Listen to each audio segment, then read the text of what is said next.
The Bible tells us that when the Antichrist, I like to say the final Antichrist, thank you, Don Stewart, I stole that term from you. When the final Antichrist comes, he will be a secular man. I actually believe he's not even going to be a Jew.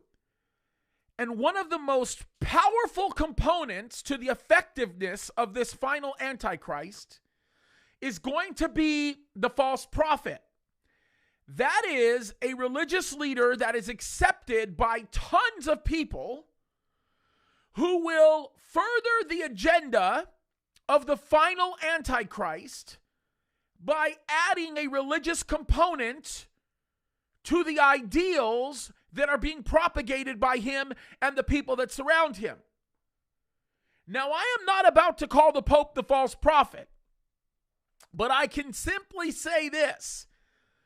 Something is happening here. Now, I'm not saying that this is the end and, that kind of a thing. Please do not take this as such. I'm not even implying that. But I want to show you how effectively the enemy can use a religious leader to pass on a way of looking at things, an ideal of the world to be mainstream amongst those who are committed to Christ. This is crazy.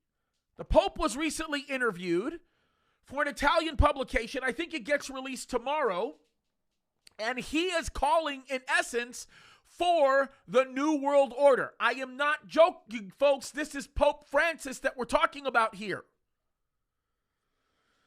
This is crazy. This is unbelievable. Let me read some of the quotes that Pope Francis actually says, and I think they're going to blow your mind. He says that after the coronavirus pandemic, here's the quote, "No one today can afford to rest easy." He goes on to say the world will never be the same again, but it is precisely within this calamity that we must grasp those signs which may prove to be the cornerstones of construction. What are the cornerstones of construction according to the Pope? We can heal injustice by building a new world order based on solidarity, studying innovative methods to eradicate bullying, poverty, and corruption. He goes on to say, all working together, each for their own part, without delegating and passing the buck. You know what else he says about this crisis, this coronavirus?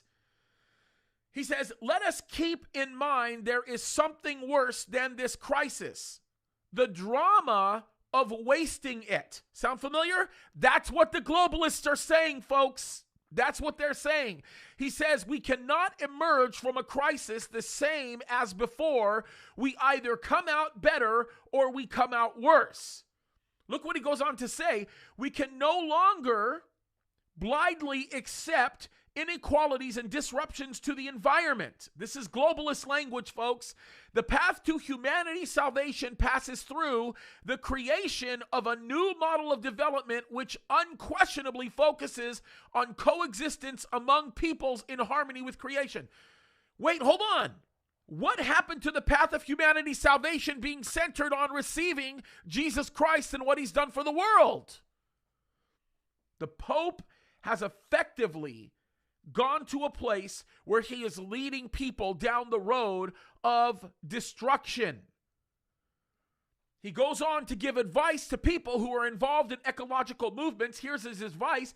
He says, if we don't roll up our sleeves and immediately take care of the earth with radical personal and political choices, God knows what that means. Yes, we all know what that means. With an economic green turn by directing technological developments in this direction, sooner or later our common home will throw us out the window. The Pope goes on by saying that it is his conviction that the world needs to be healed from the dominant speculative mentality. You know who he's talking about? He's talking about the Christians that are standing up for the truth. That's what he's talking about. He says that Christians and people of good should choose which enterprises to support based on 4 criteria. And here's his criteria. He says inclusion of the excluded, promotion of the least of the common good and care of the creation. Right now, he goes on to say, it is a matter of rebuilding from the rubble. And he goes on to say, it is time to remove, listen to this, folks, this is damning right here. It's time to remove social injustice and marginalization. If we seize the current trial as an opportunity, we can prepare for tomorrow under the banner of human fraternity, which there is no alternative, because without an overall vision, there will be no future for everybody. By the way, folks, that is exactly what the globalists are saying. And look at how he concludes this.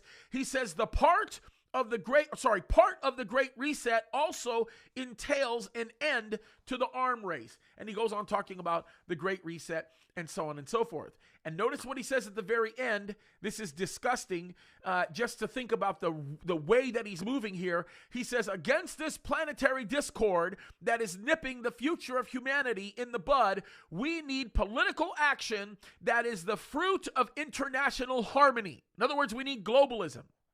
Short-sighted nationalism and other forms of political selfishness in favor of multicultural solutions need to be eradicated. That means the Christians that are standing up for the good of their nation.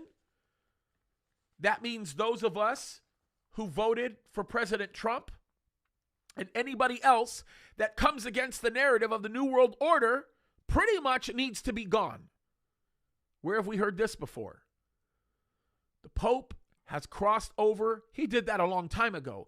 But folks, I want you to be aware. The Bible says that one day there will be a new world order, and we are watching this global movement happening now. And guys, the way we fight against it is by speaking up.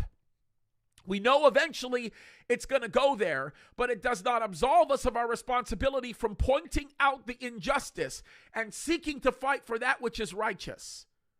Because what they are doing is markedly evil. And it's time we get the word out, guys, and it's time we be open about speaking concerning these things, because the New World Order is coming, and the Pope is bringing everything he can with him to convince as many ignorant believers to follow in line. We need to pray like we've never been praying before, and we need to be open about the truth. God bless you guys.